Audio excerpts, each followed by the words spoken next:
Olá, bom dia, boa tarde, boa noite, meus amigos concurseiros do IBGE. Eu sou a professora Joana Fernandes, estou iniciando aqui mais uma aula de conhecimentos técnicos, tanto para o cargo de recenseador como para os cargos de agente censitário, tá bom? Essa não é a nossa primeira aula, a gente já está indo na nossa 12ª aula, já estamos indo para a reta final aí das nossas aulas. Então, se você ainda não assistiu nenhuma das nossas aulas, vai aparecer um cardzinho aqui em cima para você.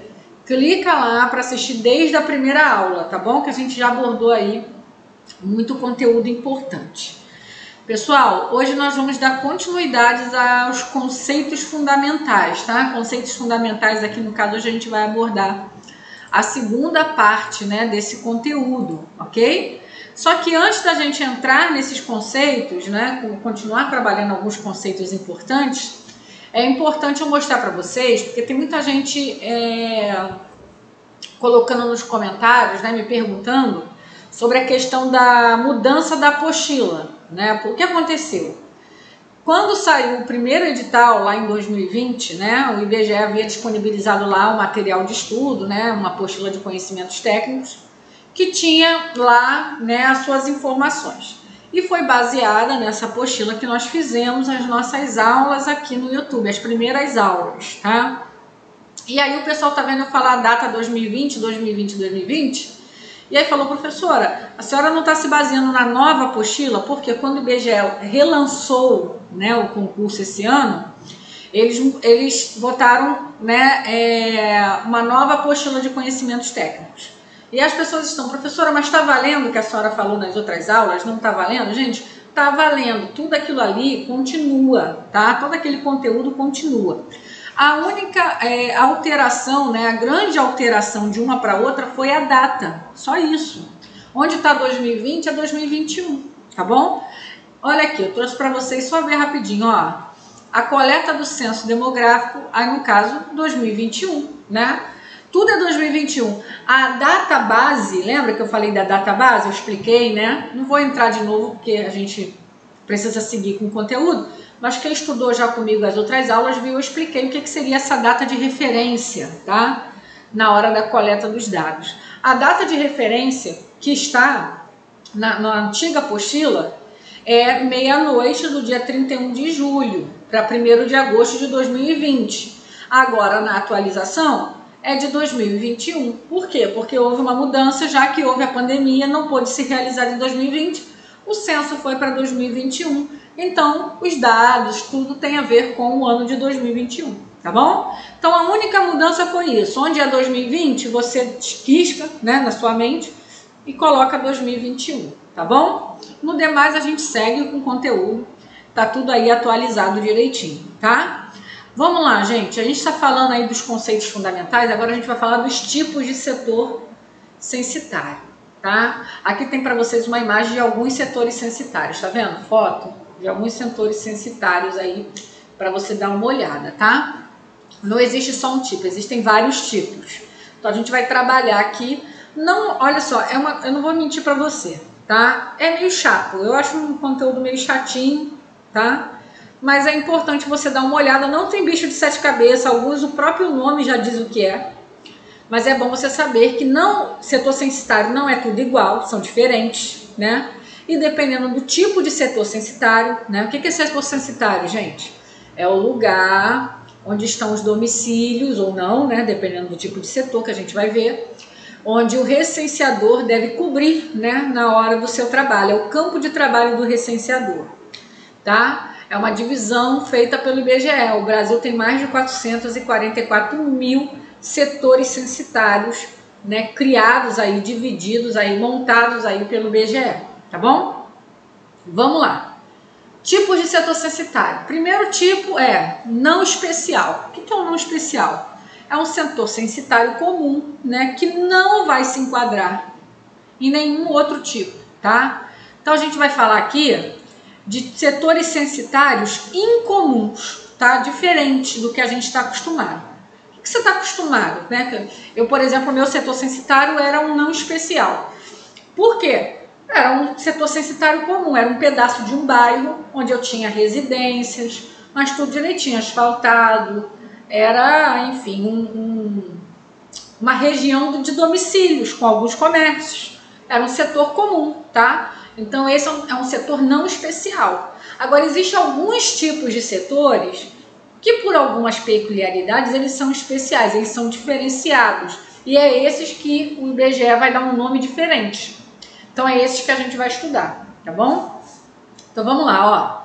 Aglomerado subnormal. Subnormal, gente, é o que está abaixo do normal, tá? Que é inferior ao que seria normal, tá bom?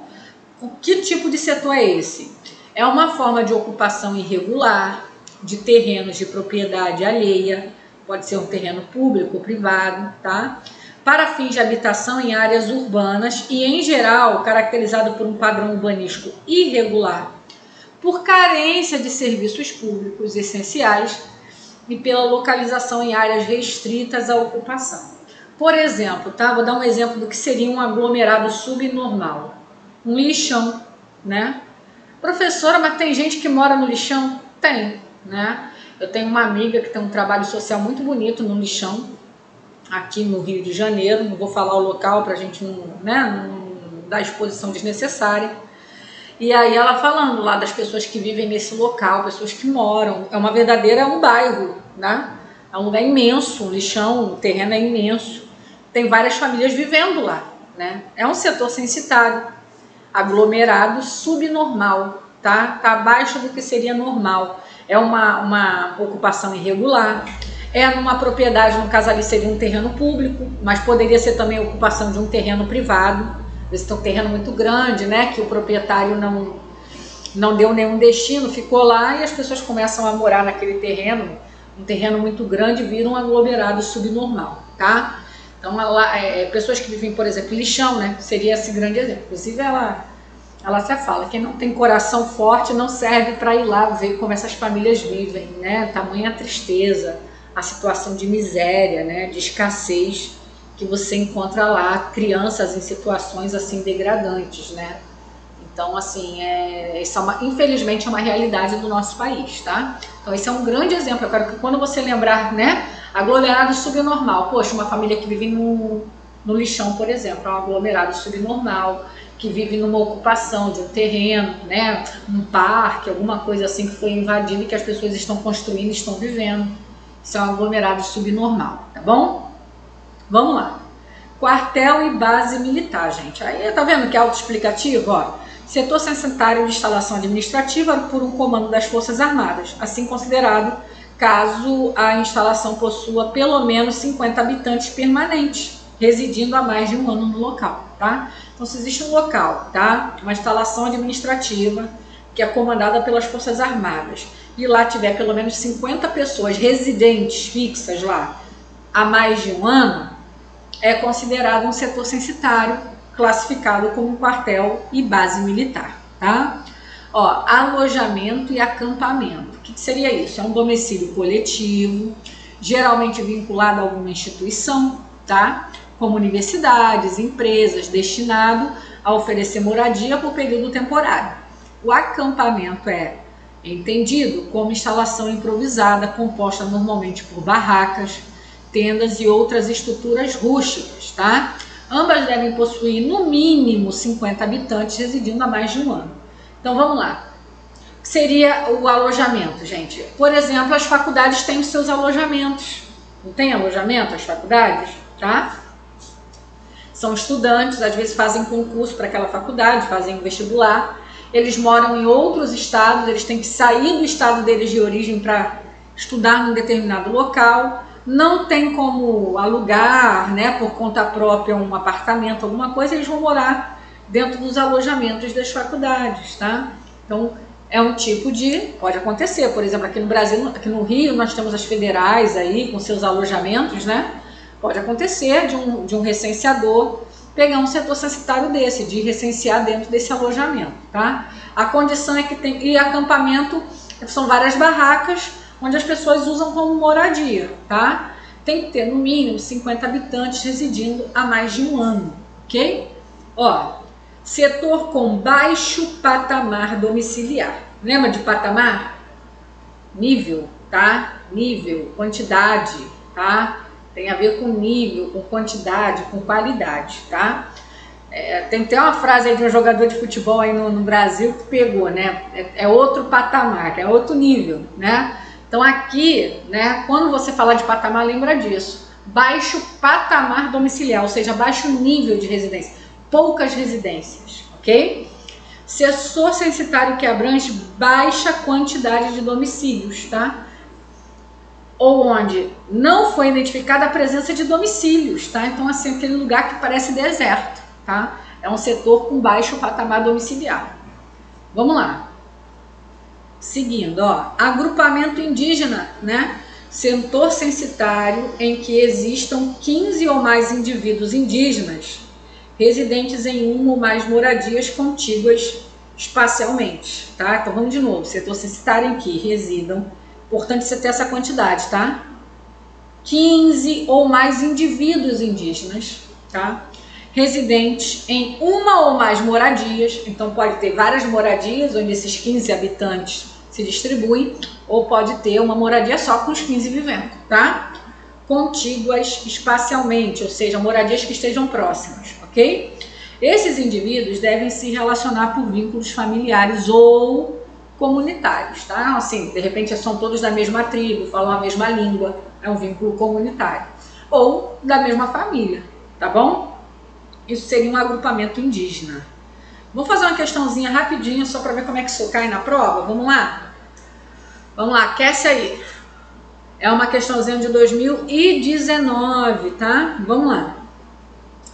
Forma de ocupação ilegal de terrenos de propriedade alheia, público ou privado, para fins de habitação em áreas urbanas ou, em geral, caracterizado por um padrão urbanístico irregular, por carência de serviços públicos essenciais e pela localização em áreas restritas à ocupação. A definição acima refere-se a que tipo de setor censitário? Gente, isso aqui é a definição do quê? Né? É Agrovila do Pá, projeto de assentamento?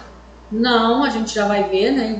A gente vai ver em seguida, não é, tá bom? Agrupamento quilombola também não, a gente vai ver em seguida que não é. Alojamento e acampamento também não. Aglomerado subnormal, lembra que a gente falou? Exatamente, letra D, tá? O que pode fazer? A banca pode vir com a definição de um tipo de setor censitário e te perguntar que setor é aquele, que tipo de setor é aquele, tá? Então é bom você saber diferenciá-los, ok?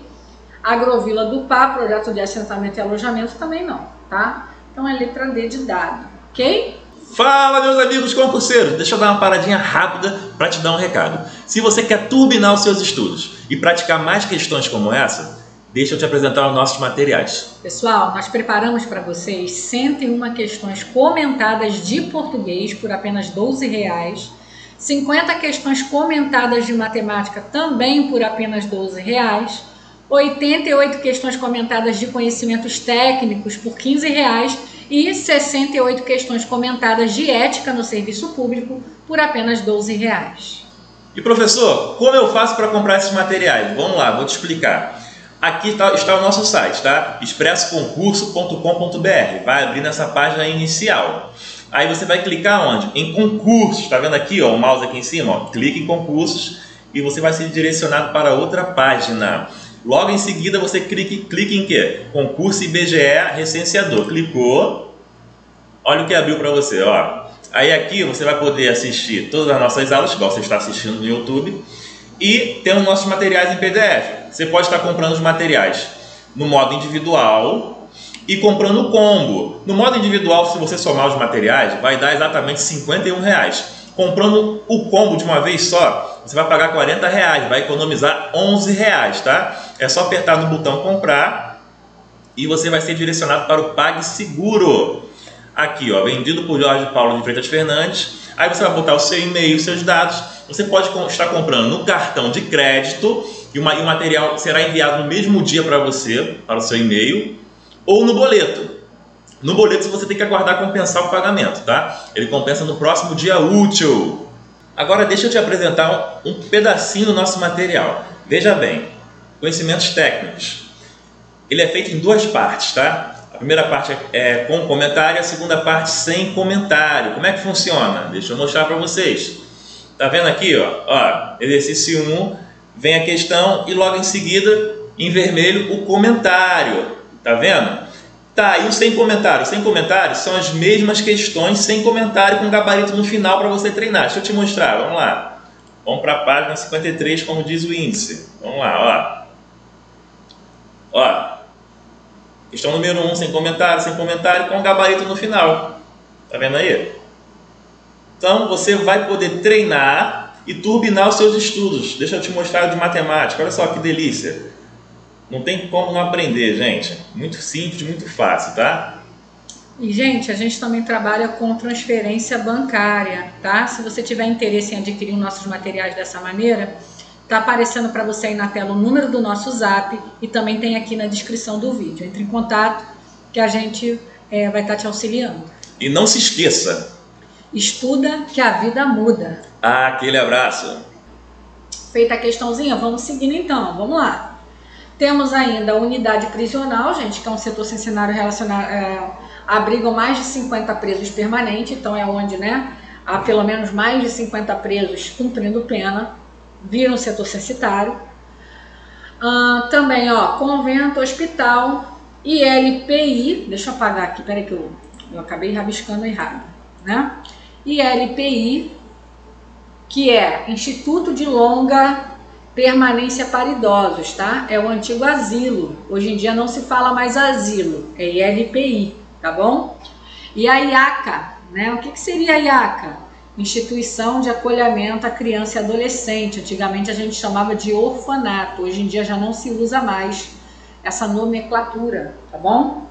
Então é o setor censitário dos domicílios coletivos relacionados ao acolhimento de crianças ou idosos, aos conventos e aos hospitais que contenham, cada um, mais de 50 habitantes permanentes residindo há mais de um ano no local. Por exemplo, um hospital psiquiátrico, né, que tem residentes fixos, pessoas que vivem ali. Então, se tem mais de 50 pessoas vivendo há pelo menos um ano, se caracteriza como um setor censitário, tá bom? Vamos lá, para a gente encerrar essa partezinha aqui dos tipos de setor. Olha, Agrovila do Pá, projeto de assentamento, tá? Setor censitário com mais de 50 domicílios, não é 50 pessoas, preste atenção, 50 domicílios. Esse tipo de detalhe é que você tem que guardar, tá? Que se encontram associados a projetos de assentamento. São localidades de habitação e produção agrícola, caracterizada pelo adensamento e pela concentração de domicílios de famílias de determinado assentamento rural. Então, o que acontece?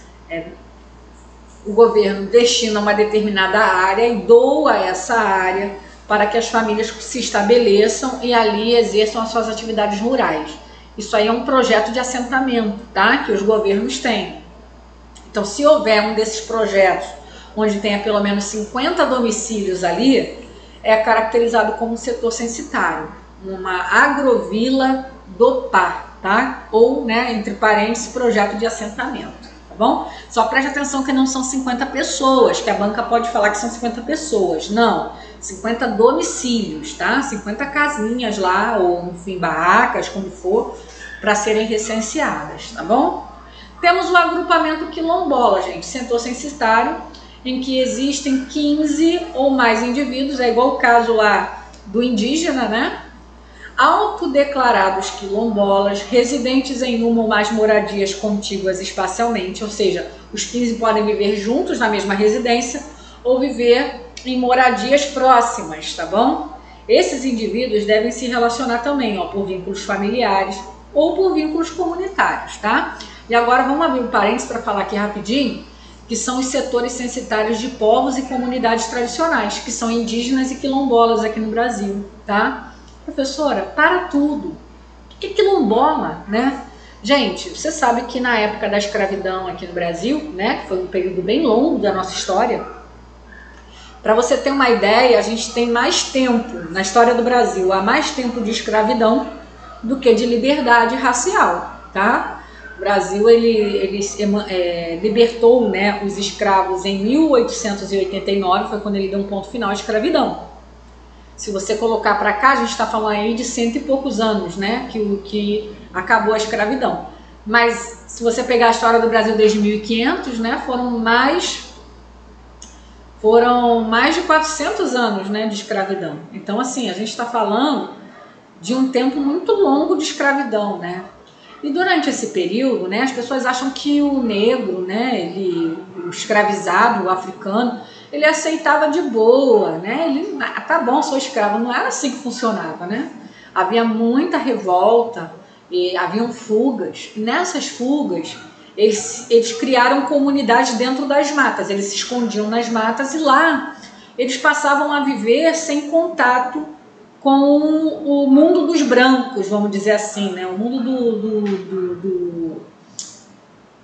mundo lá dos brasileiros brancos e livres, tá? Então eles criavam suas próprias comunidades. Essas comunidades chamadas de quilombo. Isso aí você já deve ter tido na aula de história. O que acontece é que muitas dessas comunidades nunca foram, né, na época da escravidão, não foram descobertas pelos caçadores lá de recompensa, bandeirantes, etc., que iam atrás desse pessoal para aprisionar e trazer de volta. Algumas nunca foram descobertas e continuaram existindo anos após anos. Aí acabou a escravidão, mas essas comunidades permaneceram vivendo com seus costumes, com seus hábitos, tá?